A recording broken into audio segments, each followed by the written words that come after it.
মুমিনদেরকে বলা হয়েছে তোমরা কখনো হতাশ হবে না, কারণ তাকদীর লেখা হয়ে গেছে, হতাশার কোনো কারণ নাই।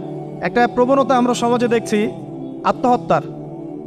ইয়াং জেনারেশনকে আমরা নসিহত করব যে ভুলেও নিজের জীবনকে বিসর্জন দিতে যাবেন।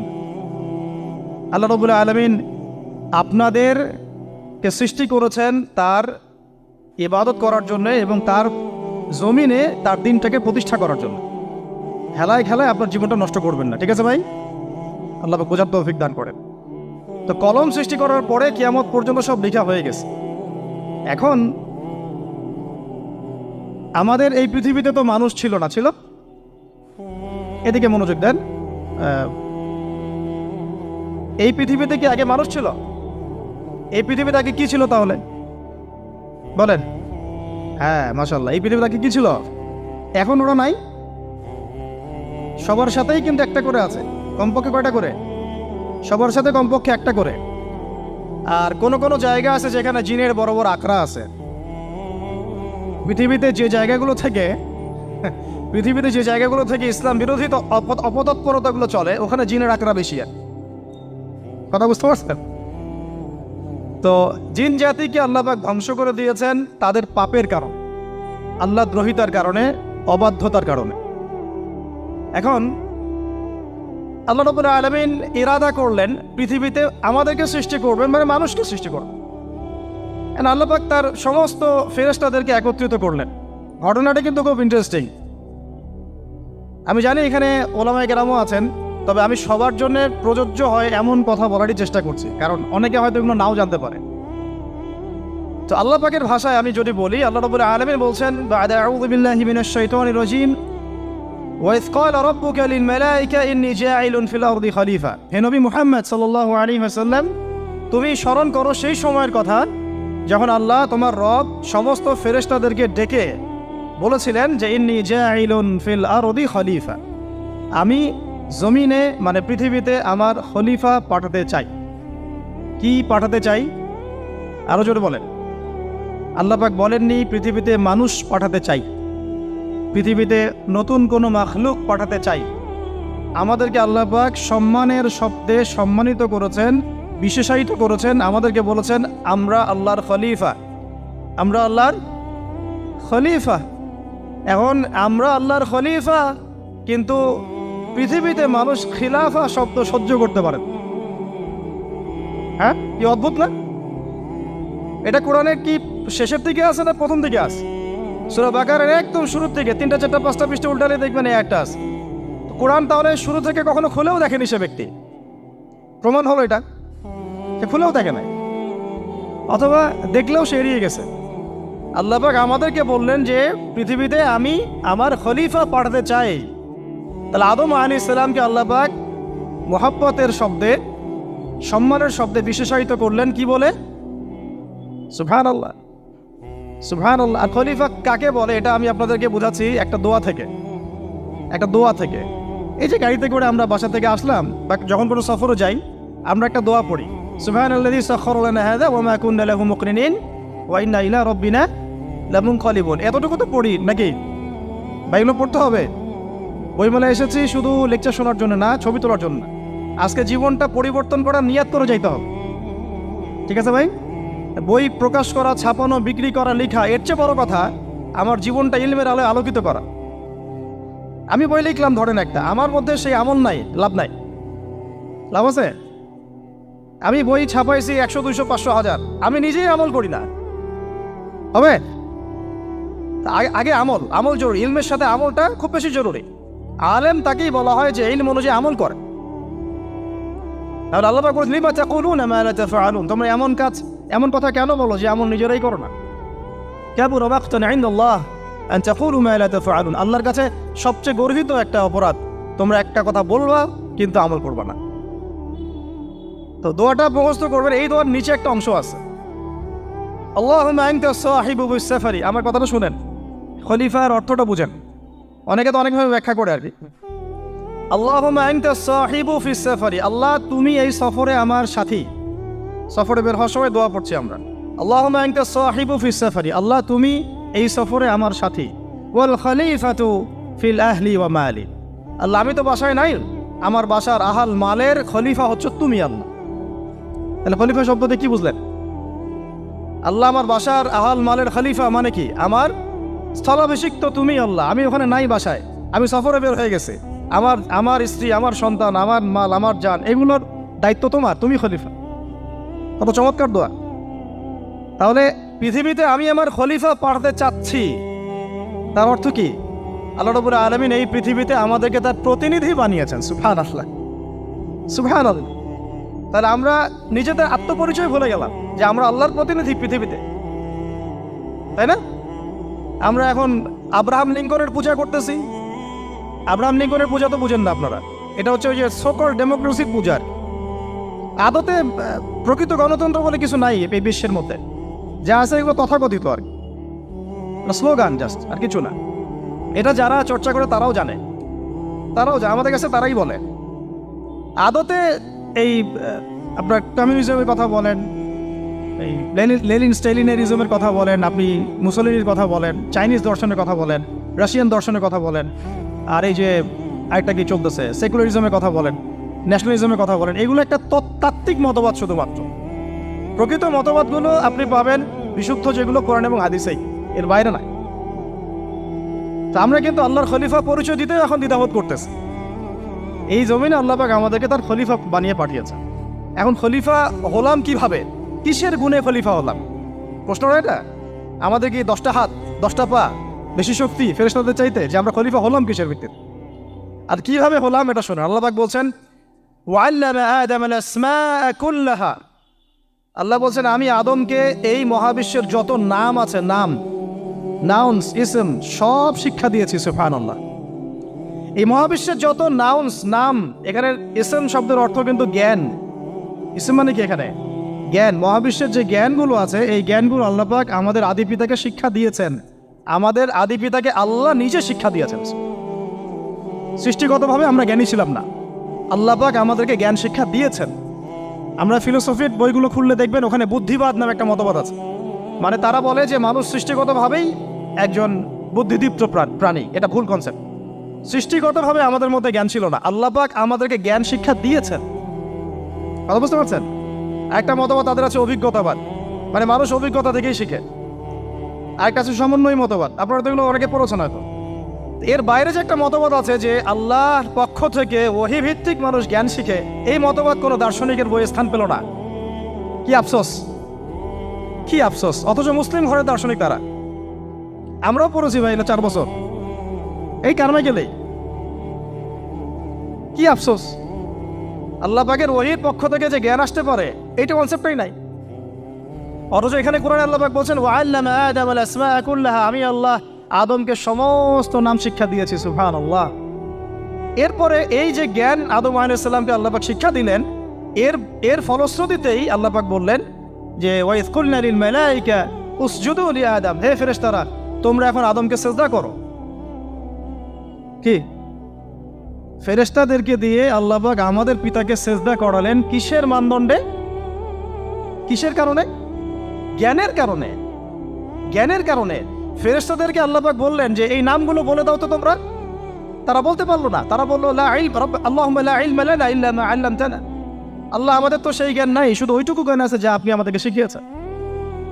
তখন আল্লাহ পাক বলেছিলেন যে আমি যা জানি তোমরা তো জানো না। আমি কি বলি নাই যে আমি আসমান জমিনের গায়েবের সব খবর জানি?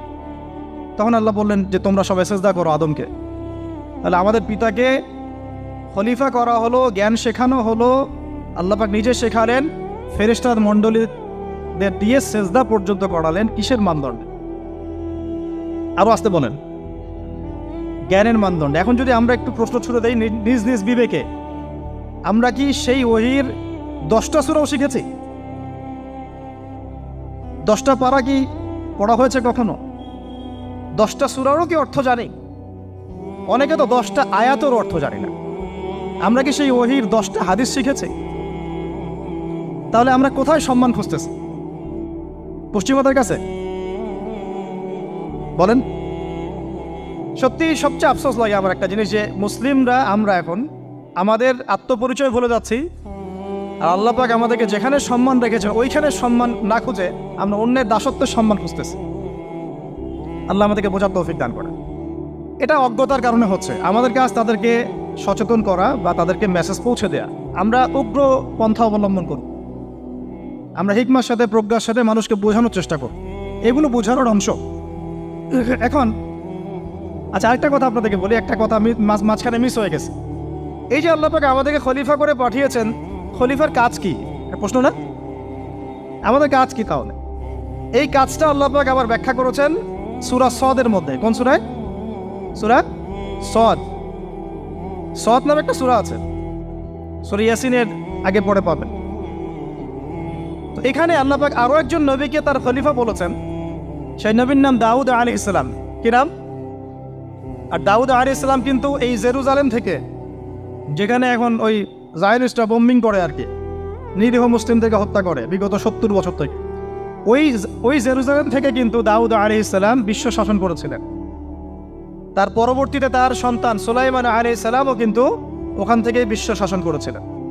আর এখনকার বনু ইসরাইল দাবিদার এই জায়নিস্টরা, তারাও কিন্তু ওই ফিকিরই করছে, ওখান থেকে তারা বিশ্ব শাসন করতে চায় এবং তারা মনে করে তাদের একজন মাসিহ আসবে, সেই মাসিহ আসলে তারা বিশ্ব শাসন করবে। আমরা সেই মাসিহের নাম জানি মাসিহুদ দাজ্জাল। কি নাম? এই দাজ্জালকে ওরা ওদের সত্য মাসিহ মনে করে, আমরা জানি হচ্ছে মিথ্যা ভণ্ড প্রতারক মাসিহ, অথচ ওরা মনে করে এটা হচ্ছে সত্য মাসিহ। এই জায়গায় তারা ধোঁকা খাচ্ছে। অথচ সত্য মাসিহ হচ্ছেন ঈসা আলাইহিস সালাম, যিনি আবার শেষ জামানায় আসবেন এবং তার হাতেই এই মাসিহুদ দাজ্জাল মারা যাবে এবং তারপরে পুরো বিশ্বে আবার ওই খিলাফা কায়েম হবে। ওই যে খলিফা, ওটা সারা বিশ্বে কায়েম হবে। এই টাউন হলও বাদ যাবে না ইনশাআল্লাহ। এটা মানুষ মানতে চাচ্ছে না, কিন্তু মানুষ না মানলে কি? আল্লাহ পাকের নকশায় সব আঁকা আছে কখন কি হবে। কে কে কল্পনা করেছিল যে আজকে আপনারা বসে এখানে দিনের আলোচনা করবেন? কল্পনা করা যায় তো? যে শব্দগুলো আপনারা বলছেন এগুলো বললেই তো নাই গায়েব, এখন বলছেন। কেউ কি কল্পনা করেছিল যে হঠাৎ করে এমন একটা সময় চলে আসতে পারে? কেউ কিন্তু কল্পনা করেনি, আল্লাহ পাকের নকশায় ছিল। এখানে আমাদের একটা আফসোসের কথা, এখানে মাস্টার মাইন্ড আল্লাহ রাব্বুল আলামিন। প্রকৃত মাস্টার মাইন্ড কে? আমরা ক্রেডিট নেওয়ার প্রতিযোগিতায় ব্যস্ত হয়ে আছি এখন, কার কত ক্রেডিট নেওয়া যায়। এখানে একক ক্রেডিট পাওয়ার যোগ্য কেউ না, সমস্ত ক্রেডিট কার? আল্লাহ রাব্বুল আলামিন। এটা আল্লাহর সাথে গাদ্দারি করতে যায় না, তাহলে ভুলে যান। কারণ আমি বারবার বলেছি আপনাদেরকে, কোরআন থেকে একটা শিক্ষা আমরা শিখেছি, একটা কম যখন মাজলুম থাকে, দুর্বল মাজলুম জুলুমের শিকার হচ্ছে, আল্লাহ পাক সেই কমটাকে বাঁচান, কোনো না কোনো একজন ত্রাণকর্তাকে পাঠান, কোনো একটা সূরতে আল্লাহ পাক সেই কমকে বাঁচায় দেন। আবার যদি এই নিয়ামতটা পাওয়ার পরে ওই কম আবার এই জুলুম শুরু করে, আবার আল্লাহ দ্রোহিতা শুরু করে, আল্লাহ পাক তার চেয়ে বড় জালেম চাপাই দিন। কথা বুঝতে পারছেন? আল্লাহর সাথে গাদ্দারি করতে চাই না, আল্লাহ পাক আমাদেরকে বোঝার তৌফিক দান করেন। এখন খলিফার কাজটা কোথায় পাবেন? কোন সূরায় ভাই বলেন? সূরা সদে আল্লাহ পাক দাউদ আলাইহিস সালামকে খলিফা সম্বোধন করে বলছেন, ইয়া দাউদ। কি চমৎকার আহ্বান! ইয়া দাউদ, হে দাউদ, ইন্না জাআলনাকা খলিফাতান ফিল আরদ। দেখো, আমি আল্লাহ তোমাকে পৃথিবীতে খলিফা করেছি। কি করেছি? খলিফা করেছে। তোমার কাজ কি শোনো। ফাহকুম বাইনান নাসি বিল হক। বোঝার চেষ্টা করেন একজন খলিফার কাজ কি। খলিফা মানে আল্লাহর প্রতিনিধি, জমিনে যে দায়িত্বশীল, অন্য মানুষের উপরে যে দায়িত্বশীল, তার কাজ ফাহকুম বাইনান নাসি বিল হক, মানুষের মাঝে ন্যায় বিচার প্রতিষ্ঠা করবে, এটা তোমার কাজ। তাহলে এখন যারা আমরা এই জায়গায় আছি বা ভবিষ্যতে আসব, আরও কাল আগাতে থাকবে, সময় আগাতে থাকবে, নতুন নতুন নেতৃত্ব আসবে, সবার ফাংশন একটাই, ফাহকুম বাইনান নাসি বিল হক। আমাদের কাজ হবে মানুষের মাঝখানে কি করা? ন্যায় বিচার, বিচার ফয়সালার ক্ষেত্রে ইনসাফ করা, ন্যায় বিচার করা। তো ন্যায় বিচার তো এখন জাদুঘরে আছে নাকি? হ্যাঁ, কোনো কোনো ক্ষেত্রে আমরা চাই না যে ন্যায় বিচার জাদুঘরে যাক, আমরা চাই আবারও ন্যায় এবং সাম্যের সমাজ প্রতিষ্ঠা। ইনশাআল্লাহ এরপর থেকে আমরা কোনো অন্যায় সহ্য করব না। ইনশাআল্লাহ এরপর থেকে আমরা কোনো জল্লাদতন্ত্র কায়েম করতে দিব না। আমাদের যা আছে তাই নিয়ে প্রতিবাদ হবে ইনশাআল্লাহ। কারণ এখনকার প্রজন্ম প্রতিবাদের ভাষা বুঝে। এখন যদি আপনারা আবার সেই প্রাচীন জুলুমের তন্ত্রে মন্ত্রে ফিরে যান, তাহলে আল্লাহর গজব চলে আসবে, বড় গজব। তো খলিফার কাজ কি ভাই? কি কাজ বললাম বলেন? মানুষের মাঝখানে ন্যায় বিচার প্রতিষ্ঠা করা। আচ্ছা, আরো আছে, আয়াত শেষ হয় নাই। আল্লাহ পাক বলছেন ওয়ালা তাত্তাবিউল হাওয়া। আর ন্যায় বিচার করতে গিয়ে নিজের দাসত্ব মানে প্রবৃত্তির অনুসরণ করো না। ন্যায় বিচার করতে গিয়ে নিজের প্রবৃত্তির অনুসরণ করো না, মন গড়া বিধানের অনুসরণ করো না। আমার মামা, আমার চাচা, আমার খালু পার করে দিও না। প্রবৃত্তির অনুসরণ মানে কি? মন যাচাই তাই করো না। ন্যায় বিচার করতে গিয়ে আল্লাহ পাকের বিধান মেনে চলো। আর সূরা মাইদাতে আল্লাহ পাক বলেছেন আয়াত নাম্বার 44, 45, 47-এ, ওয়ামান লাম ইয়াহকুম বিমা আনজালাল্লাহ ফাউলাইকা হুমুল কাফিরুন। যারা আল্লাহ পাকের হুকুম অনুযায়ী বিচার ফয়সালা করে না তারা কাফির। 45-এ গিয়ে আল্লাহ বলছেন ওয়ামান লাম ইয়াহকুম বিমা আনজালাল্লাহ ফাউলাইকা হুমুল ফাসিকুন। যারা আল্লাহ পাকের বিধান অনুযায়ী বিচার ফয়সালা করে না এরা ফাসিক, পাপাচারী। 47 নম্বর আয়াতে গিয়ে আবার বলছেন ওয়ামান লাম ইয়াহকুম বিমা আনজালাল্লাহ ফাউলাইকা হুমুজ জালিমুন। যারা আল্লাহর হুকুম বিধান অনুযায়ী বিচার ফয়সালা করে না এরা জালেম। তো কাফেরও বলেছেন আল্লাহ, ফাসিকও বলেছেন, জালেমও বলেছেন। তাহলে বিচার ফয়সালা করার ক্ষেত্রে আল্লাহ পাকের বিধানকে সর্বোচ্চ অগ্রাধিকার দিতে হবে। নিজের প্রবৃত্তির অনুসরণ করা যাবে না। যদি করে তাহলে কি হবে? ইউদিল্লাকা আন সাবিলিল্লাহ, তাহলে এটা তোমাকে আল্লাহর রাস্তা থেকে সরায় নিয়ে যাবে। এর ফলে কি হবে?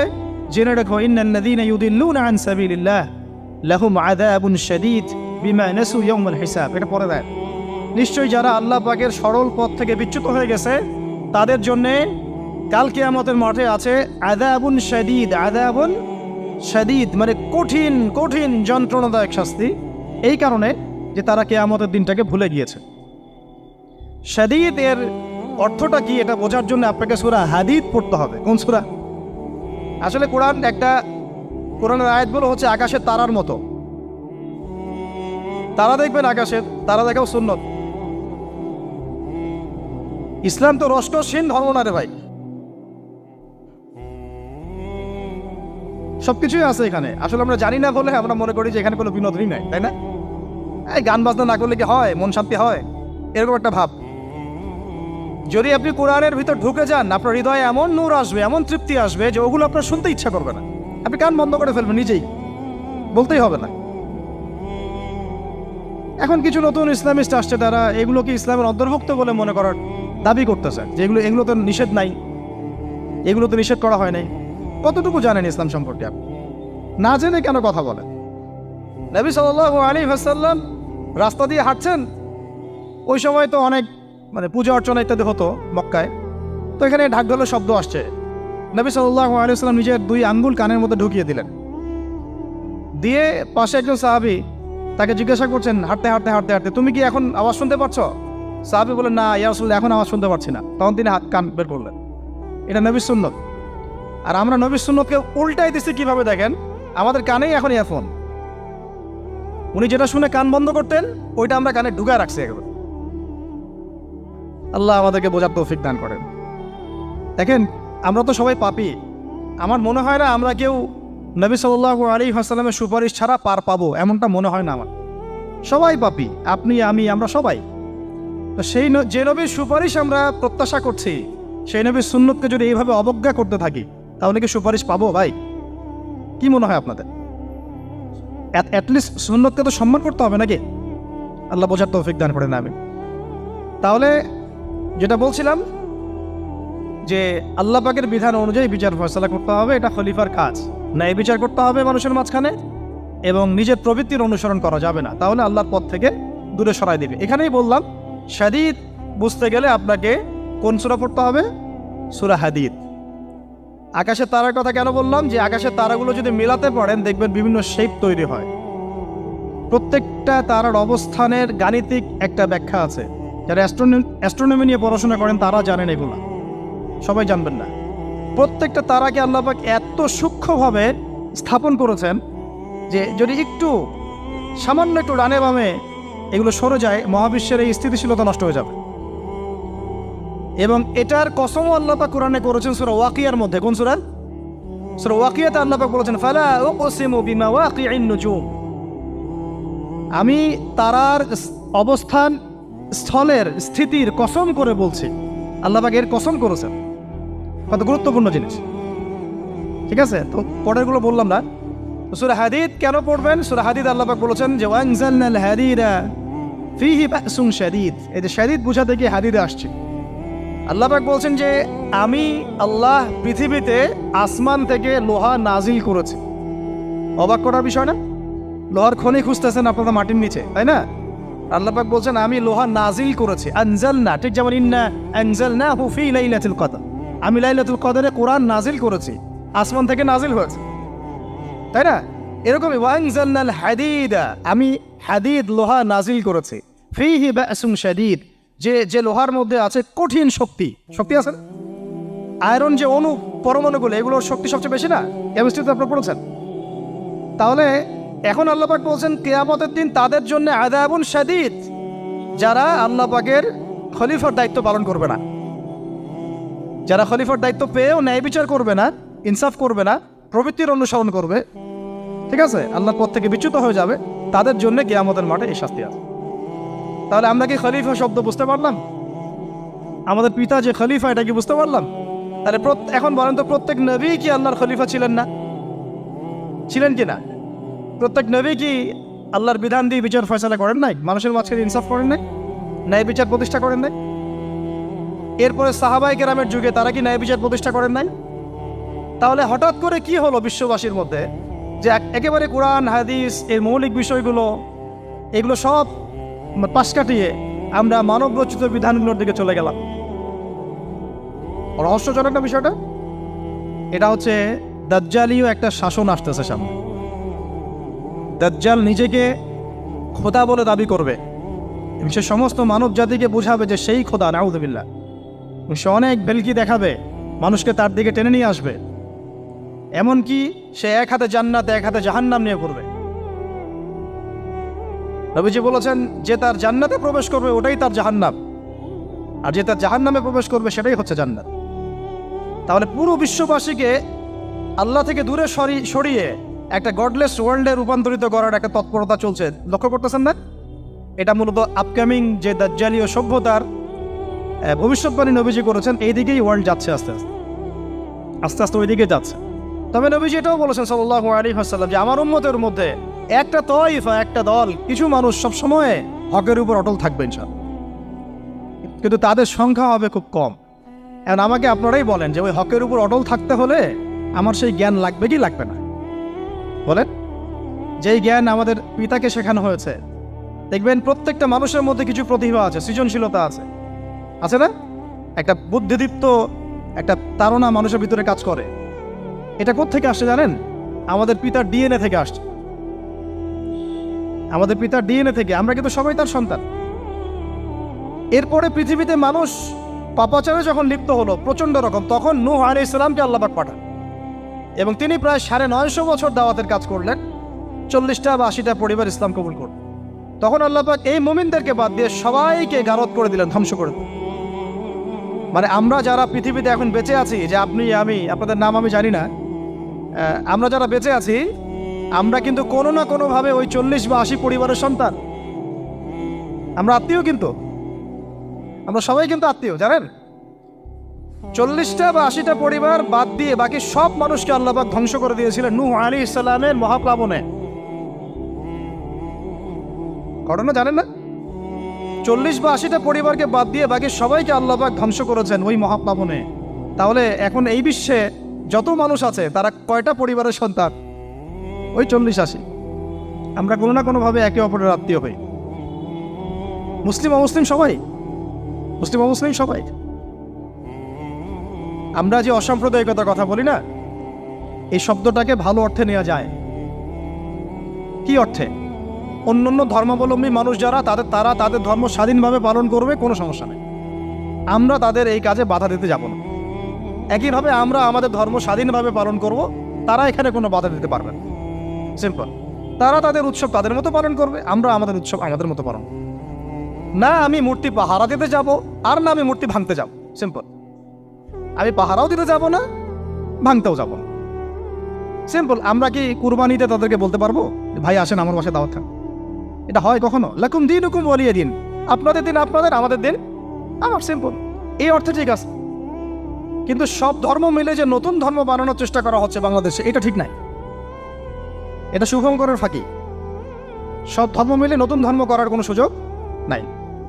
আমরা সবাই এক পরিবারের সন্তান। এখন আমাকে বলেন, নূহ আলাইহিস সালামের একটা ছেলে ছিল, নাম জানেন? কি নাম বলেন? কে? না, মাশাআল্লাহ। কয় ছেলে ছিল তার? হ্যাঁ না, মূলত চারজন সন্তান থেকে বড় বড় চারটা গোত্র সৃষ্টি হয়েছে। শাম এক সন্তানের নাম কি? এটাকে কেন্দ্র করে এই যে সিরিয়ান কন্টিনেন্টে, পুরো প্যালেস্টাইন, সিরিয়ান, অ্যারাবিয়ান কন্টিনেন্টে যত মানুষ তার বংশধর। ঠিক আছে? হাম একটা সন্তানের নাম হাম। এখান থেকে আফ্রিকার যে কালো কালো মানুষগুলো সব তাদের বংশধর। একটা হচ্ছে ইয়াফাস, ইউরোপিয়ান যারা সাদা চামড়া সব এদের বংশধর। আরেকটা যে কেনান। এই ছেলেটা কি বলেছিল? বাবা ডাকছে নৌকায় আসো তাড়াতাড়ি, নৌকায় আসো তাড়াতাড়ি, না হলে আজকে আল্লাহ পাক আযাব দিয়ে ধ্বংস করে দিবে। সে নবীর সন্তান হওয়ার পরেও আল্লাহ প্রদত্ত ওহীর জ্ঞানকে মূল্যায়ন না করার কারণে ধ্বংস হয়ে গেল। আর ওই 40টা বা 80টা পরিবার নাজাত পেল কিভাবে? আল্লাহর পক্ষ থেকে নাজিলকৃত ওহীর জ্ঞানকে প্রাধান্য দিয়ে আনুগত্য করে। তাহলে কোন জ্ঞানকে আমরা প্রাধান্য দিব ভাই? আমি বলছি না যে আমরা দুনিয়াবী জ্ঞানগুলোকে শিখবো না, ওই প্রসঙ্গে আমি একটু পরে আসছি যে আমরা শিখবো এবং কিভাবে শিখবো, কতটুকু শিখবো। আগে এই অংশটুকু শেষ করি। ঠিক একইভাবে আপনারা কি আদ জাতির নাম জানেন? আদ, সামুদ। ওই যে সৌদি আরব এখন যেখানে লাইন বানাচ্ছে, লাইন প্রজেক্ট, ওই আল-ওলা বলে, আল-ওলা লাইন প্রজেক্ট বানাচ্ছে, দেখবেন অনলাইনে। ওই জায়গা দিয়ে নবী সাল্লাল্লাহু আলাইহি ওয়াসাল্লাম তাবুক যুদ্ধের সময় গিয়েছিলেন। যাওয়ার সময় তিনি বলেছিলেন, তোমরা মাথা নিচু করে কান্নাকাটি করতে করতে এখান থেকে অতিক্রম করো। সাহাবীরা মাথার উপর কাপড় দিয়ে কান্নাকাটি করতে করতে জায়গাটা পার করেছেন, কারণ ওই জায়গায় সামুদ জাতি ছিল যাদেরকে ধ্বংস করা হয়েছে। ওটা হচ্ছে এখন পর্যটন স্পট। সুবহানাল্লাহ। তো আদ এবং সামুদ জাতিকে আল্লাহ পাক ধ্বংস করলেন, কিন্তু তাদেরকে করেন নাই যারা ওহীর জ্ঞানকে প্রাধান্য দিয়েছেন। ইব্রাহিম আলাইহিস সালাম কোন জ্ঞানের বদৌলতে আল্লাহকে চিনলেন? মানব রচিত জ্ঞান নাকি আল্লাহর পক্ষ থেকে নাজিলকৃত জ্ঞান? বলেন। মূসা আলাইহিস সালাম কোন জ্ঞানের বদৌলতে ফিরআউনের মতো এই যে কি বলবো প্রতাপশালী একজন শাসকের সামনে দাঁড়িয়ে বুক ফুলিয়ে ইসলামের দাওয়াত দিলেন? কোন জ্ঞানের আলোকে? ওহীর জ্ঞান। আর ওহীর জ্ঞান যখন নাজিল করা হয়েছে তখন তিনি দোয়াটা পড়ছিলেন, রব্বি ইশরাহ লি সাদরি ওয়া ইয়াসসির লি আমরি ওয়াহলুল উকদাতাম মিন লিসানি ইয়াফকাহু কওলি। প্রত্যেক নবী, ইউসুফ আলাইহিস সালাম কারাগারে 12 বছর থেকেছেন। কত বছর? 12 বছর। আমাদের অনেক ভাই এরকম 5 বছর, 7 বছর, 10 বছর, 12 বছর থেকেছে আছে। এমনও মানুষ আছে, এখন বলা যায় তাই বলি, যে ওই যে একটা শব্দ শুনেছেন আয়না ঘর, ওখানে দীর্ঘদিন ছিল, তারপরে নাই, কোথায় গেছে আল্লাহই ভালো জানে। ইউসুফ আলাইহিস সালামও এরকম কারাগারে ছিলেন। কত বছর? 12 বছর। কিন্তু আল্লাহ পাক তাকে এমন একটা জ্ঞান শিক্ষা দিয়েছিলেন, তিনি স্বপ্নের ব্যাখ্যা বলতে পারতেন, যে কোনো স্বপ্নে। রাজা স্বপ্ন দেখলেন যে 7টা গাভী, জীর্ণ শীর্ণ গাভী, মোটা তাজা গাভীকে খেয়ে ফেলছে, স্বপ্নের ব্যাখ্যা কেউ দিতে পারেন। কিন্তু ওই জেলখানায় 2জন ছাড়া পাওয়া মানুষ, ছাড়া পাইছে 2জন আর কি, 2জনের মধ্যে একজন বেঁচে আছে, একজন নাই। মানে 2জন বসে বসে ইউসুফ আলাইহিস সালামকে বলছিলেন যে আমরা একটা স্বপ্ন দেখলাম যে আমার মাথায় রুটি আছে, পাখি এসে রুটি খেয়ে ফেলছে। আর আমি স্বপ্ন দেখলাম যে আমি শরাব পান করাচ্ছি, ব্যাখ্যা কি ইউসুফ? তোমাকে সত্যবাদী বলে জানি। ইউসুফ আলাইহিস সালাম বললেন, তোমার মাথায় রুটি যেটা খেয়ে নিচ্ছে তার মানে তোমাকে শুলদণ্ড দেওয়া হবে, আর তুমি যে পানি পান করাচ্ছ তার মানে তুমি নাজাত পাবে, ছাড়া পাবে। হলেও তাই।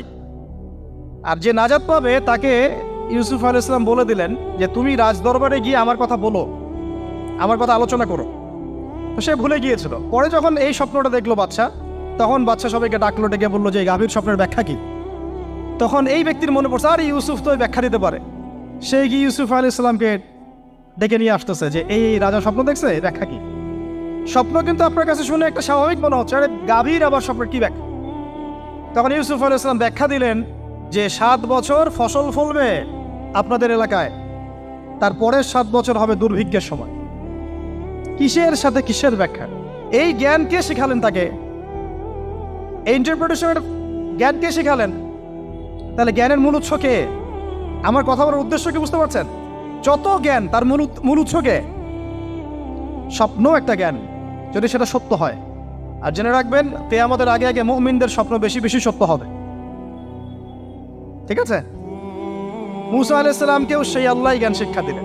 ঈসা আলাইহিস সালাম এই কুষ্ঠরোগীর গায়ে হাত বুলালে ভালো হয়ে যায়। হ্যাঁ, অন্ধ ব্যক্তির মানে চোখে হাত বোলালে ভালো হয়ে যায়। এমনকি মৃত ব্যক্তিকে তিনি বলছেন কুম বিইজনিল্লাহ, আল্লাহর হুকুমে দাঁড়িয়ে যাও, দাঁড়িয়ে গেল। এই জ্ঞান কে দিয়েছেন তাকে? দাউদ এবং সুলাইমান আলাইহিস সালাম এই যে পশু পাখির ভাষা বোঝেন, সুলাইমান আলাইহিস সালাম পিঁপড়ার ভাষাও বোঝেন। আপনাদের সায়েন্স কি পিঁপড়ার ভাষা বোঝে? হ্যাঁ, আমরা তো এখন সায়েন্সকে সব কিছুর মানদণ্ড মনে করি, তাই না?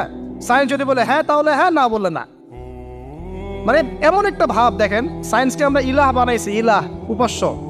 সায়েন্স যদি বলে যে পৃথিবী থেকে অমুক অমুক কোটি কোটি আলোকবর্ষ দূরে একটা গ্রহের সন্ধান পাওয়া গেছে, নাম দিল ধরেন যে আলফা এক্স ওয়াই জেড কিছু একটা, ওখানে হুড়পড়ি আছে, হ্যাঁ ওখানে দুধের সাগর আছে, মধুর সাগর আছে, তো মানুষ তখন বিশ্বাস করা শুরু করবে হ্যাঁ হ্যাঁ তাই তো, তাই থাকতেই পারে। নাসা বলেছে না হয়ে পারে, নাসা মন্তব্য করেছে না হয়ে পারে। ওরকম যদি বলে অনেক দূরে একটা আগুনের একটা বিশাল ইয়া পাওয়া গেছে, গ্রহ পাওয়া গেছে, ওখানে আযাব দেওয়া হয়, শাস্তি দেওয়া হয়, ওখানে অন্য মাখলুক আছে, ওদের ভাষায় এলিয়েন আর কি, মানুষ বিশ্বাস করে।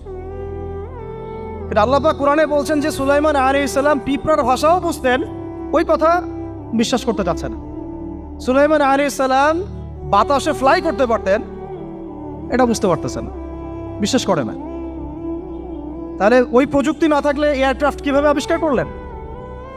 যে প্রযুক্তিগুলো পৃথিবীতে চলে গেছে ইতিমধ্যে, ওগুলো ভবিষ্যতেও আসতে পারে।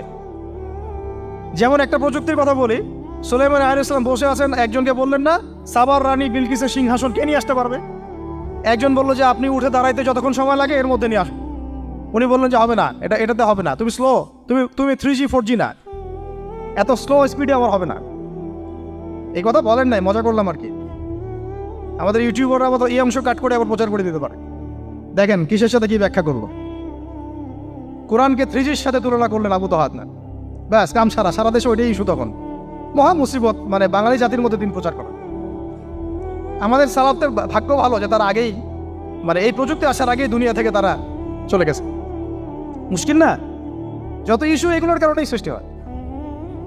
তো যাই হোক, প্রসঙ্গে আসি, কোথায় ছিলাম ভাই, যে কথা হারায় ফেললাম। হ্যাঁ, আরেকজন বললেন যে না, আপনি চোখের পলক ফেলতে যতক্ষণ লাগে এর মধ্যে দেখবেন সিংহাসন সামনে। সুবহানাল্লাহ, কি প্রযুক্তি বলেন! এই প্রযুক্তির সামনে কি বিশ্ববাসী যেতে পেরেছে? দেখেন সুলাইমান আলাইহিস সালামের বাতাসে ফ্লাই করাটা কিন্তু এখন পৃথিবীতে খুব কমন হয়ে গেছে। আমরা সবাই ফ্লাই করতেছি বাতাসে, তাই না? যদি আপকামিং কোনো সময় আপনি দেখেন যে এইরকম চোখের পলকেই একটা বস্তু আরেকটা জায়গা থেকে এক জায়গায় চলে আসতেছে, আমি অবাক হব না ইনশাআল্লাহ। কারণ কোরআনে অতীতে এই ঘটনার দলিল আছে। বুঝাতে পারতেছি না? এক কথায় সমস্ত জ্ঞানের মূল উৎসকে। এরপরে আসেন, অত আর লম্বা করছি না, আমাদের নবী মুহাম্মদ সাল্লাল্লাহু আলাইহি ওয়াসাল্লাম আসেন, আমরা তো তার উম্মত।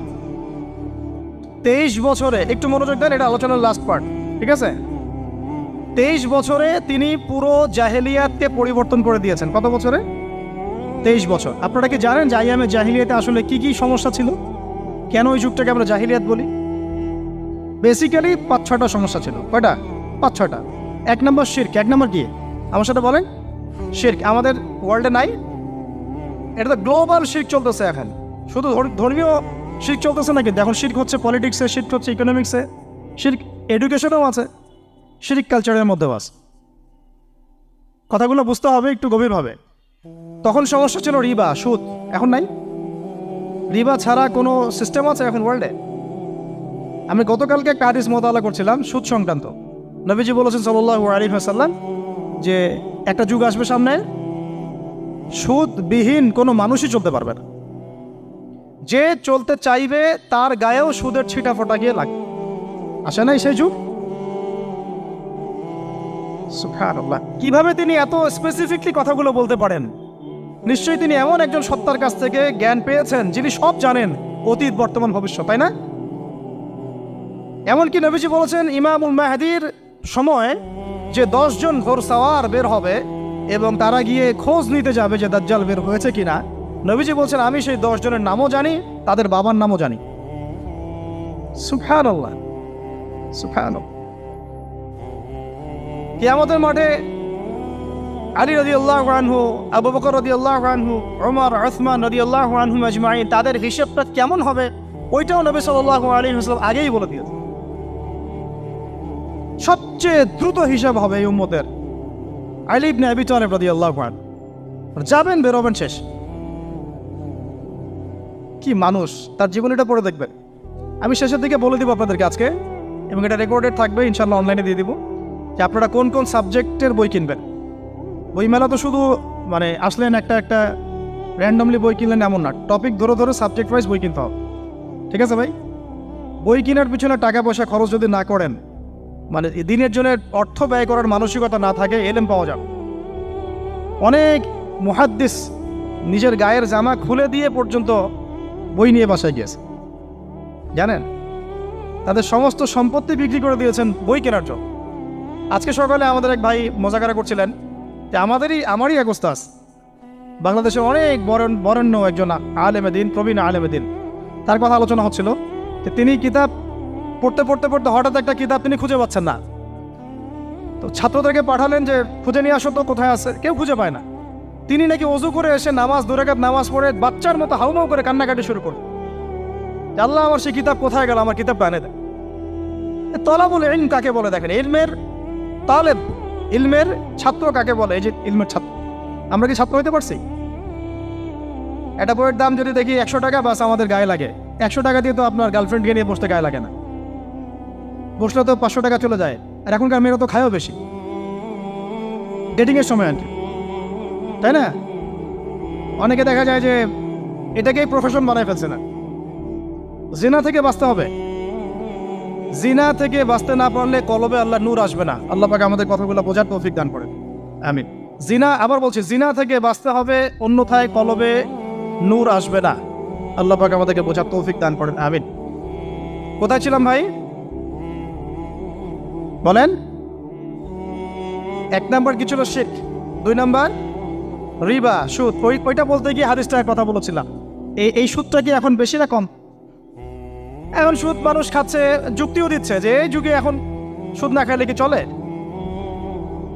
একদিন একটা মসজিদে বয়ান করছিলাম, তো মসজিদে বয়ানের মাঝখানে একজন দাঁড়ায় গেল, দাঁড়ায় আমাকে বলছে যে উস্তাদ, হুজুর বুঝলাম আপনার সব কথা ঠিক আছে, এখন আমার 1 লাখ টাকা ধার লাগবে, আমি কোত্থেকে নিব? বলেন, আসলে উত্তর দিবেন কি? হ্যাঁ, সুদের ক্ষতিকর বিষয়গুলো যেমন বলতে হবে, সুদবিহীন ব্যাংকিং সিস্টেম এবং অর্থনৈতিক ব্যবস্থাও তো চালু করতে হবে। সেটা কি? সেটা হচ্ছে যাকাত। সেটা কি? যাকাত, সাদাকা এবং কর্জে হাসানা, এগুলো তো চালু করছি না আমরা শুধু কথা বলছি তাত্ত্বিক যে সুদ হারাম। আমিও তো অনেক জায়গায় বলছি, কারণ বলতে হচ্ছে, না আপনারা জানাতে তো হবে। সুদের পাপের সবচেয়ে নিম্ন শাখা হচ্ছে মায়ের সাথে জেনা করা, সর্বোচ্চ শাখা হচ্ছে আল্লাহ এবং তার রাসূলের সাথে যুদ্ধ করা। একটা হাদিস বুখারীতে এরকমও আসছে, বুখারীতে কি তিরমিজিতে, আমি রেফারেন্সটা বলে যাচ্ছি, তবে হাদিসটা সহিহ। নবী সাল্লাল্লাহু আলাইহি ওয়াসাল্লাম বলেছেন, যে ব্যক্তি 1 দিরহাম সুদ খায় সে যেন 36 বার জেনা করে।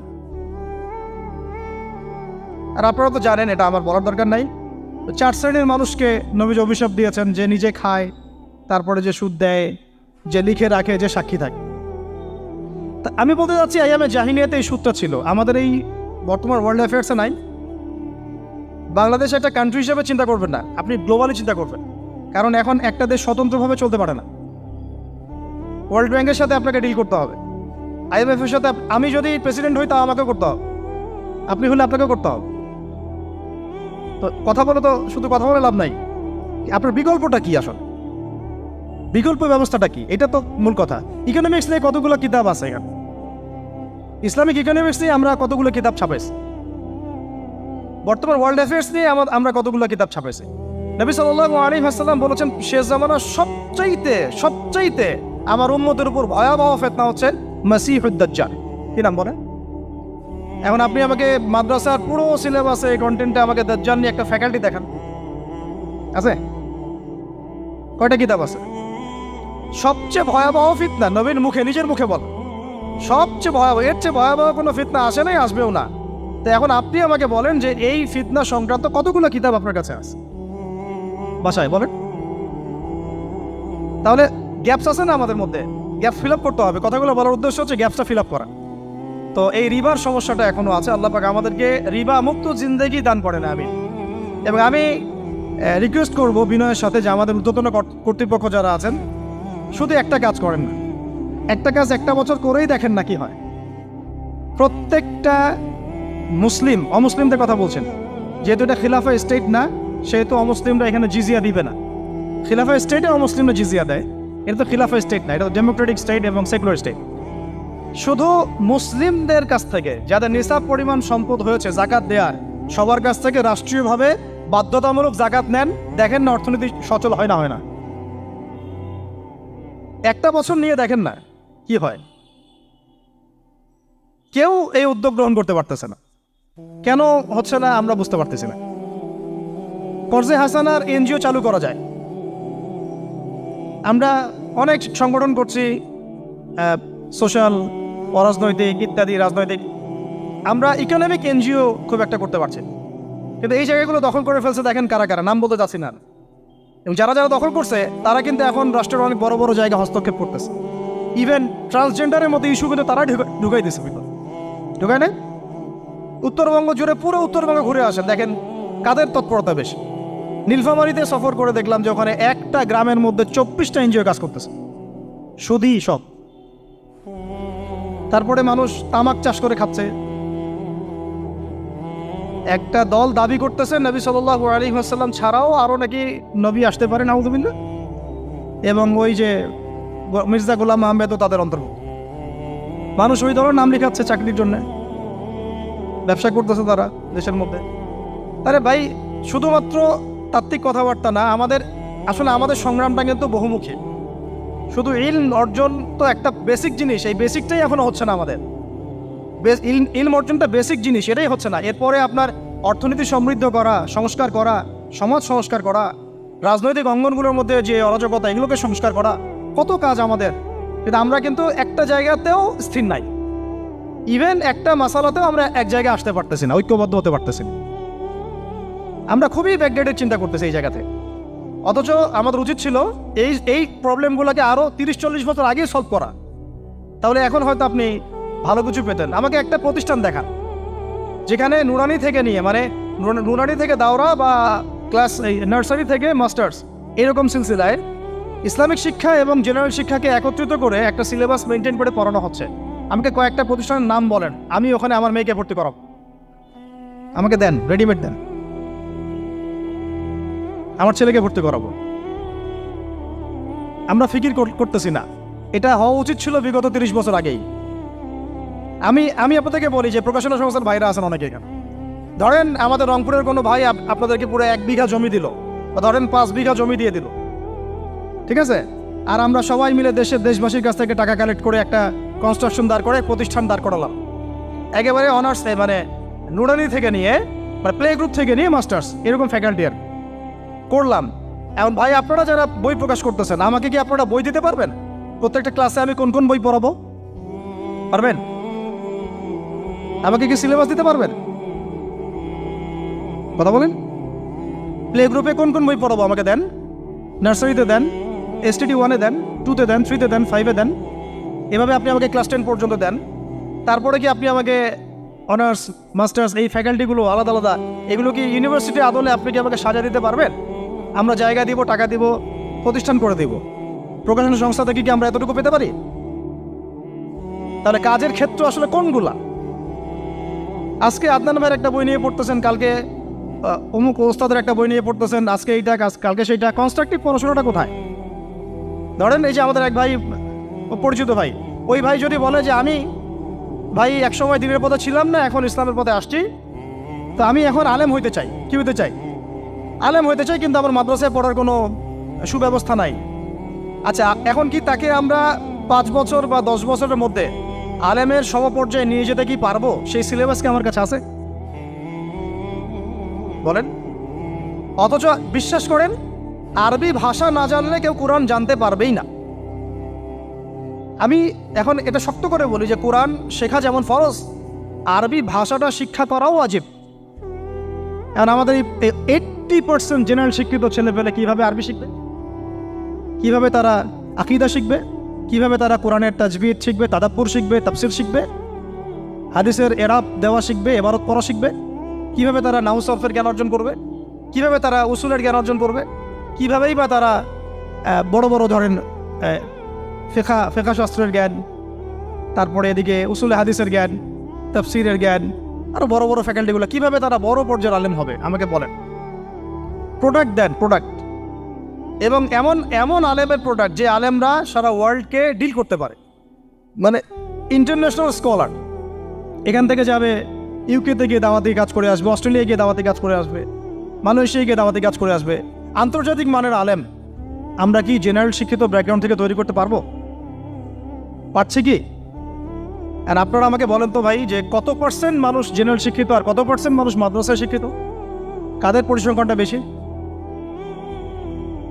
তারা কি, তাদের কোনো অবদান রাখার কোনো সুযোগ নাই?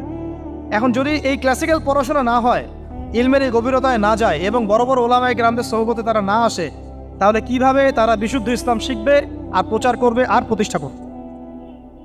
তো প্রশ্ন কিছু করে গেলাম। আজকে প্রশ্নগুলো রেখে যাচ্ছে এই কারণে, যেগুলো নিয়ে আপনারা ভাববেন যে আপনারা আমাকে একটা ইসলামিক ইউনিভার্সিটি করার মতো বইপত্র আমাকে বানায় দেন না। দায়িত্ব নেন কেউ, আপনারা সবাই মিলে দায়িত্ব নেন। আমি এখানে একটা স্কুল আছে আমাদের ছোট্ট, তহাজিন নুরাইন ইসলামিক স্কুল। এই স্কুল আমরা করেছি প্লে, নার্সারি, কেজি 1, 2, 3, 4, 5 এতটুকু। ট্রাইলিঙ্গুয়াল, মানে বাংলা মিডিয়াম, আর Bangla medium English version, medium না ইংলিশ ভার্সন, আর অ্যারাবিক। এই সিলেবাসটুকু করতে, এই 8টা ক্লাসের সিলেবাস করতে আমাকে 7 দিন 8 দিন একেবারে বাংলা বাজার ঘাটাঘাটি করে, ওই আমরা আগে তো ইংলিশ মিডিয়ামে পড়াশোনা করতাম, ওই অক্সফোর্ডের বই ঘাটাঘাটি করো, ব্রিটিশ কাউন্সিলের বই ঘাটাঘাটি করো, তারপরে ওদের ম্যাথামেটিক্স, ওদের সায়েন্স, আবার এই মাদ্রাসার অ্যারাবিক, আবার এই সরকারি কারিকুলামের বই, এগুলো ঘাটতে ঘাটতে ঘাটতে একটা সিলেবাস আমরা দাঁড় করাতে পারছি।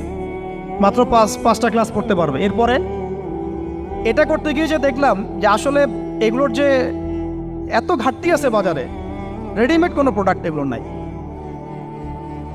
ঘুরে ফিরে কি সেই আমরা একই জিনিসই চর্চা করতে থাকবো, নাকি আমরা একটু বহির্বিশ্বে যেভাবে দিন প্রচার হচ্ছে এই মান দিতে পারি?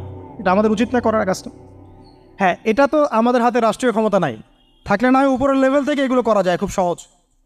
বরং উপরের লেভেলে যারা আছেন তারা তো আরও ট্রান্সজেন্ডার ঢুকাচ্ছেন, আপনারা তো এলজিবিটি ঢুকাচ্ছেন।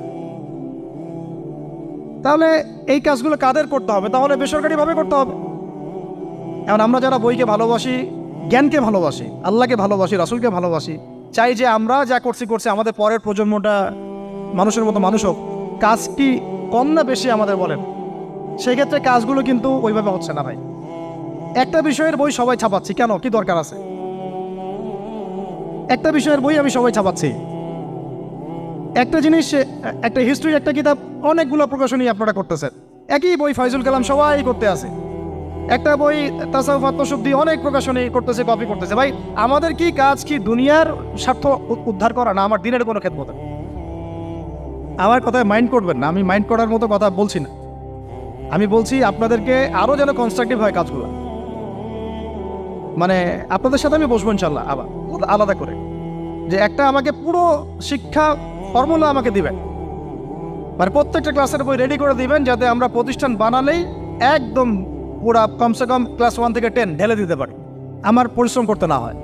ওখানে বাংলা মিডিয়ামের বই থাকবে, ইংলিশ মিডিয়ামেরও থাকবে, এবং অ্যারাবিক তো থাকবেই। একটা গঠনমূলক সিলেবাস, যেটা পড়লে আমার ছেলে মাশাআল্লাহ হাফেজও হবে, এদিকে মাশাআল্লাহ সে ইংরেজিতেও দক্ষ হবে, সায়েন্সেও দক্ষ হবে। এক পর্যায়ে যখন সে এসএসসি পাস করবে, সে দেখবেন যে যার রাস্তা বেছে নিচ্ছে। বেস আমি তাকে করে দিছি 10 পর্যন্ত। এখন সে ডক্টর হোক আর ইঞ্জিনিয়ার হোক, আর না হয় যদি আল্লাহর খলিফাই হয়, কোনো সমস্যা নেই। সমস্যা আছে? এটা দরকার ছিল ভাই, আরও 30 বছর আগেই দরকার ছিল। আমরা যেটা পাই নাই, এটা আমাদের আফসোস। আর এই জেনারেল ব্যাকগ্রাউন্ড থেকে এইরকম জায়গায় উঠে এসে এই যে এগুলো কথাগুলো বলা বা এই কাজগুলো করা, এগুলো সবাইকে হয়তো আল্লাহ পাক এভাবে কবুল নাও করতে পারে। এর পিছনে অনেক গল্প থাকে, অনেক হিস্ট্রি, অনেক ত্যাগ, অনেক আত্মত্যাগ, এগুলো সবাই হতে পারবে না। কিছু মানুষ বের হয়ে আসছে, ডক্টর জাকির নাইক তো সবাই হতে পারে নাই, পারছে? তো এই জিনিসগুলো আমাদের বুঝতে হবে যে আমভাবে সবাই সব কিছু করতে পারবে না। আমাদের একটা একাডেমিক ফর্মুলা দরকার, যেখানে আমরা পড়বো, আমরা আলেম হয়ে বের হবো। পারা যাবে তো ইনশাআল্লাহ? আচ্ছা, অনেক গভীরে চলে গেছি, আপনাদেরকে মানে অনেক বেশি বিরক্ত করে ফেলতেছি আর কি। কথাগুলো বলার খুব মন চাচ্ছিল, তো বলে ফেললাম। আর আমরা চাচ্ছি কথাগুলো সবার কাছে পৌঁছাক, যাতে করে অন্তত বিভাগীয় শহরগুলা, অন্তত ঢাকা, রংপুর, রাজশাহী, মানে বড় বড় শহর আমাদের চট্টগ্রাম, কক্সবাজার ইত্যাদি ইত্যাদি বড় বড় শহরগুলোতে যদি একটা করে এরকম একটা করে প্রতিষ্ঠান থাকে, যেখানে আপনি পুরো জেনারেল শিক্ষা এবং ইসলামী শিক্ষা দুটোকে সমন্বয় করে এবং এই মানে দ্বিমুখী শিক্ষার মেরুকরণটাকে দূর করে একটা কনস্ট্রাকটিভ সিলেবাস দিতে পারেন, দেখবেন আজকে না হোক, আজকে থেকে 10 থেকে 15 বছর পরে আমাদের ছেলে মেয়েদের একটা প্রজন্ম আসবে, দেখবেন ইনশাআল্লাহ ওরা আমাদের চেয়ে অনেক ডিনামাইট হবে। এই যে আজকে অনেকগুলো আয়াত বললাম, অনেকে হয়তো জানেন না বা পড়েন নাই, ওরা বলতেই বুঝে ফেলবে কোন সূরায় আছে। হবে না? সম্ভব। আর যদি না করতে পারি তাহলে ঘুরে ফিরে ওই একই অবস্থা। ওইটা দিয়ে হবে না ভাই। এই মানে ইসলাম বিষয়টা কি, এটা এমন না যে কিছু অংশ নিলাম কিছু অংশ নিব না, এটা এমন না। নিলে ভাই নেওয়ার মতো নেওয়া লাগে। উদখুলু ফিস-সিলমি কাফা, একেবারে পরিপূর্ণরূপে দিনে প্রবেশ করেন। সিরিয়াসলি নেন, চান্স তো একটাই। আল্লাহ পাক আমাদের কথাগুলো বোঝার তৌফিক দান করুন। আর আমাদের সন্তানদের সাথে তো আমরা এটা হতে দিতে পারি না। আমরা না হয় অনেক সময় নষ্ট করে ফেলছি। আমরা এই টাউন হলে বসে চা খাইছি, আড্ডা মারছি একসময়, স্কুলে পড়ার সময়, কলেজে পড়ার সময়। এবং এখানে কি হয় না হয় আমি খুব ভালো করে জানি। এবং আমারও সময় এমন কিছু হতো না যেটা এখন হোমোসেক্সুয়ালিটি, এখন এখানে হোমোসেক্সুয়ালিটি হয়। তাহলে বলেন এগুলো আমাদের জিম্মেদারি না? আচ্ছা, রংপুরে, অন্তত রংপুরের শহরে এইরকম উদ্যোগ নিতে পারবেন কারা কারা? হাত তুলেন দেয়। আমি যে কথাগুলো বললাম, কার কার সাহস আছে? এগুলো তাত্ত্বিক কথা বলে চলে গেলে কাজ হবে না। বইমেলা একবার হয়েছে, এরপরের বইমেলা না হয় আপনাদের প্রতিষ্ঠানের ক্যাম্পাসে করবেন, সমস্যা কি? রংপুরে অন্তত পক্ষে এরকম একটা ক্যাম্পাস গড়ে তোলেন। যার যা আছে তাই নিয়ে নামেন। কারো অর্থ থাকলে, কারো জমি থাকলে, কারো বুদ্ধি থাকলে, কারো প্রকাশনা সংস্থা থাকলে, কারো টিচার প্যানেল থাকলে আসেন, রংপুরে একটা কিছু করে দেখাই। আর সবাই যদি তাকায় থাকি একজনের দিকে, যে আদনান ভাই করবে, অমুক ভাই করবে, তমুক ভাই করবে, তারা তো হলো না। কারণ আমরা তো কারো উপর নবী হয়ে আসি নাই। সবাই মিলে হাত লাগালে তখন কাজ করা যাবে ইনশাআল্লাহ। এমন এই প্রতিষ্ঠানগুলোর দরকার আছে না নাই? এর গুরুত্বটা বোঝার যোগ্যতা আল্লাহ পাক আপনাদেরকে দান করেন, দোয়া করি আমি। তো ভাই আর লম্বা করতেছি না, আমি শেষের অংশটুকু বলে শেষ করে দিচ্ছি যে এই সুদ আর শিরক যেমন ওই সময় ছিল এখনও আছে। আর ওই আইয়ামে জাহিলিয়াতের সেই সুদ আপনি দেখলেন, এখন শিরক দেখলেন, মাদক আছে না নাই? আইয়ামে জাহিলিয়াতের মাদক, আইয়ামে জাহিলিয়াতের এই নারী জাতির অবমাননা আছে না সমাজে? নাই? ব্যাখ্যা করতে যাচ্ছি না, আপনারা জানেন সব। আর আইয়ামে জাহিলিয়াতে ছিল একটা গোত্রীয় হানাহানি, দ্বন্দ্ব, মারামারি, এখন সমাজে নাই? এটাই তো চলতেছে এখন সমাজে। তো এখন এই জাহেলিয়াতের সমাজটাকে মাত্র 23 বছরের মধ্যে আমাদের নবীজি চেঞ্জ করে দিয়েছে। কত বছর? এখন আপনারা আমাকে বলেন তো যে তিনি কি কোনো জাদু করছেন? তিনি কি কোনো জাদু দেখাইছেন সমাজে এসে? মানুষকে মারছেন? মানুষকে কি তিনি মানে কঠোর ছিলেন? তিনি, তার কাছে আল্লাহর ফেরেশতা আসতো, তিনি কি সেই শক্তি কাজে লাগায় একদম সমাজের মানুষকে জোর করে ইসলাম কবুল করাইছেন? তিনি কি করছেন 23 বছরে? এটা বলেই শেষ করে দিব। তবে তার আগে শুধু এতটুকু বলবো, 23 বছর পরের মক্কাটাকে একটু দেখেন। 23 বছরের পরের মক্কাটাকে একটু দেখেন। ওই মক্কাতে কি কোনো শিরক আছে? হ্যাঁ, 23 বছর পরের মক্কা, ওখানে কি কোনো শিরক আছে? ওখানে কি কোনো সুদ আছে?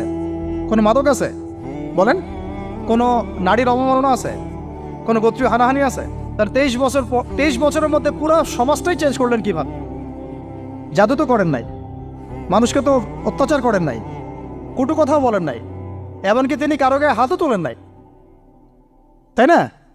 একটা কাজই তিনি করেছেন, সেটা হলো এই যে কোরআন এবং সুন্নাহর যে জ্ঞান, এই ওহীর জ্ঞানটাকে তিনি সবার মাঝখানে ছড়াই দিয়েছেন।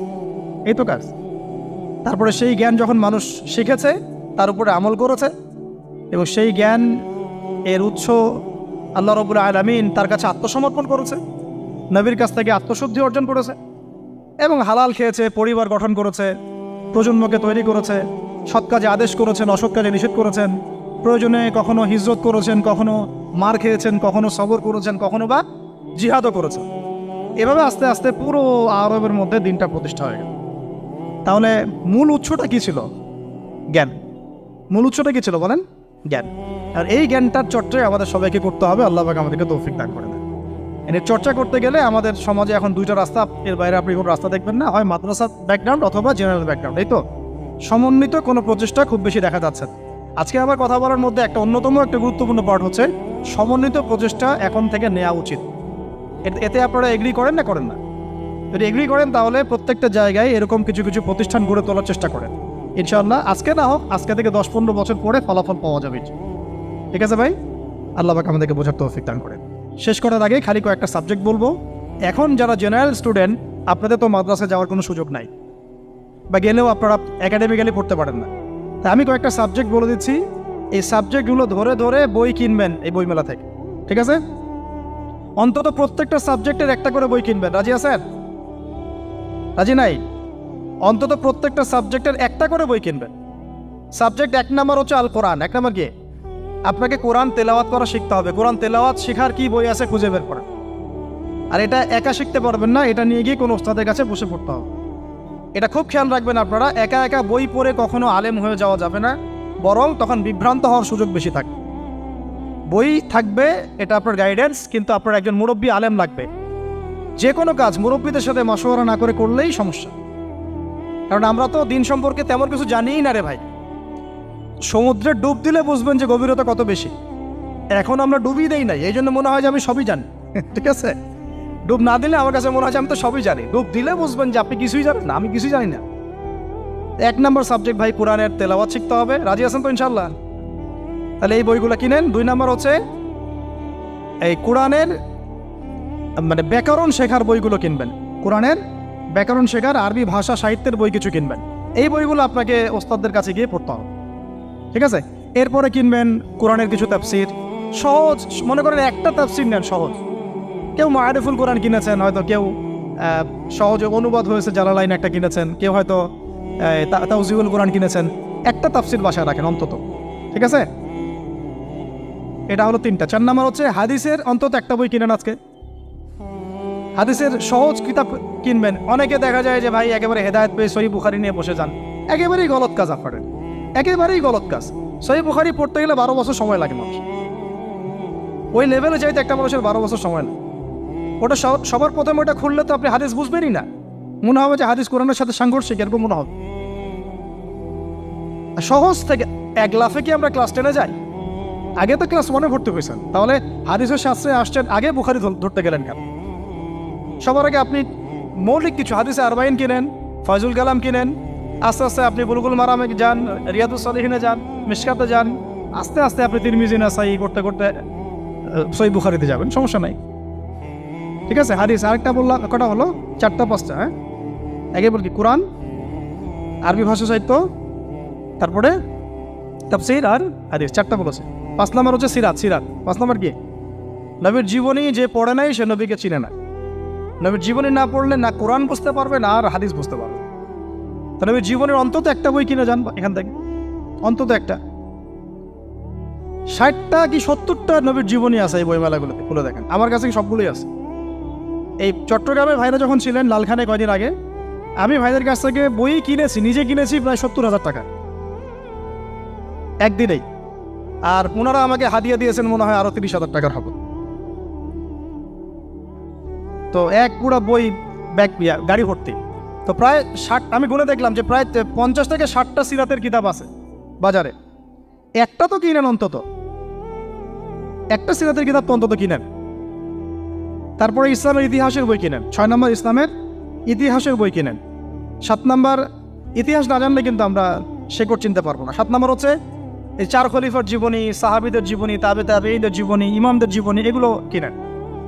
8 নম্বর হচ্ছে ইসলামী অর্থনীতির কিছু বই কিনেন, ইসলামী অর্থনীতির। 9 নম্বর হচ্ছে এই ইসলামিক জিওপলিটিক্সের কিছু বই কিনেন। এই বইগুলো কিছুটা কম, আমি এটা ভাইদেরকে বলবো যে এগুলো ছাপানোর চেষ্টা করেন বেশি বেশি। আর 10 নম্বর হচ্ছে ইসলামী ফিকহের যে মাসলা মাসাইলগুলো জানার জন্য কিছু বই আছে, এইগুলো। এই 10টা সাবজেক্টের বই একটা একটা করে কিনে বাসায় চলে। আর একটা নসিহত করবো, বরেণ্য আলেমদের বই পড়বেন। মানে আমি একটা বই ধরেন কালকে বের করে ফেললাম, ভাই আবু তো আদনান ভাই লিখছে বলেই যে আপনাকে ওটা কিনতে হবে জরুরি না, এটা জরুরি না। সবার আগে আপনি বড় বরেণ্য আলেমদের বইগুলো আগে পড়বেন। তারপরে আপনার একটা মেজাজ এমনি তৈরি হয়ে যাবে যে কোনটা হক আর কোনটা বাতিল এটা আপনি নিজেই বুঝতে পারবেন তখন।